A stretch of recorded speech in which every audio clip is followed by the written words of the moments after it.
How to add or remove C translation on Instagram bio. I am going to show you how you can easily add or remove C translation on Instagram bio. First, open the Instagram application on your mobile device, then tap on Profile from the bottom right corner. Here, tap on Edit Profile. Now tap on Bio. Write anything in a different language. If you write in English, the C translation option won't be available. After that, write your desired bio in a different language and tap on Done. As you can see, our bio has been changed now. To show you the C translation option, I am going to open another account. Now I am opening the account where I added the bio in a different language.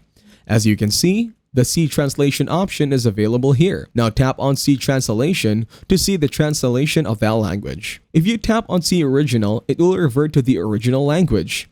This is how you can add or remove the C translation option on Instagram bios. Thanks for watching, leave a like and subscribe.